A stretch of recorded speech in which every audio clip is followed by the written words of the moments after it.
Тэгэхээр энэ их хурлын гишүүдийн ерөнхийлөгчийн ингээд их хурлын гишүүд дээр бол нэг 9 гишүүний 17%, ерөнхийлөгчдөр нэг 5% байгаа юм байна. Энийг ер нь энэ одоо хууль тогтоомжийн боловсронгойлох үндсэн чиглэлээсээ гасчаад тэгээд тогтоолынхоо 4 дахь заалт болгоод улсын хурлын гишүүд ерөнхийлөгчийн зүгээс энэ хууль тогтоомжийг боловсронгойлох чиглэлээр ажиллахад хууль арга зүйн зөвлөгөө засгийн газар өгж ажиллах үүрэг чиглэл өгсөн юм тогтоолын төсөлд өөрчлөлт оруулаад явуучвал ерөнхийд зэгцэн зөв болох байхаа гэж бодогдоод байна. Тэгэхгүй ингээд одоо тухайн хурал дээр байсан ч гэдэг юм уу цөөн хэдэн гишүүний юм ороод ингээд хүн дараа нь энэ батлагдаа гарцсны дараа ингээд харахад бол нэг нөгөө 76 гишүүнээс чи нэг 11 2 гишүүн л одоо ингээд хууль санаачлах юм шиг ерөнхийлөгчийн энэ ч одоо хойдон жил ерөнхийлөгч сонгогдно.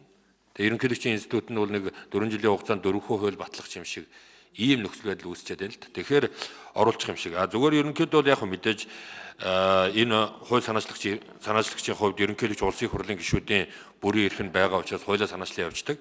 Тэгэхээр энэ хууль тогтоомжийг үндсэн чиглэл бол илүүтэй засгийн газарт энэ 4 жилд хууль тогтоомжийг боловсронгойлгох салбарын яамдуудын одоо би ажлын чиглэл өгөгдөж гин гэж ойлгож байна шүү дээ их хурлаас.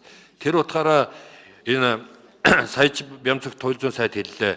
Энэ яамдуудаас ирсэн саналыг нийлээд өлхөө аваад ингээ оруулсан юм а гэж. Тэгэхээр одоо энэ их хурлын гишүүдийн саянаас өглөөнөөс хойш хэлээд байгаа энэ их хурлын гишүүд хууль санаачлах, их хурлын гишүүд оруулах юмыг нь бол хууль арга зүйн тусалцаа үзүүлэх үүрэг чиглэлийг нь тогтоолынхоо төслийн агуулга дотор хийж өгөөд тэгээд их хурлын гишүүдийн алга цаг ороод байгаа энэ юунуудыг нь нэгдсэн байдлаар болчул яасан юм бэ гэсэн ийм зүгээр саналтай байна. Энийг нэг эцсийн хэлцүүлэг дээр банк орон дээр ярьчих. Тэгээд нөгөө эцсийн хэлцүүлэг дээр асуудлаа босгодог юугаараа явуучвал дараа нь гарсан энэ тогтоолынхаа төсөл талаасаач зөрчил талаасаач ч гэсэн зүгээр болчих юм билүү гэж анзаарагдаад байна л да. Тэгээ банк ороо энийг анхаараач гэж хүсэж байгаа. За Бямцагт гишүүн үг хэлье.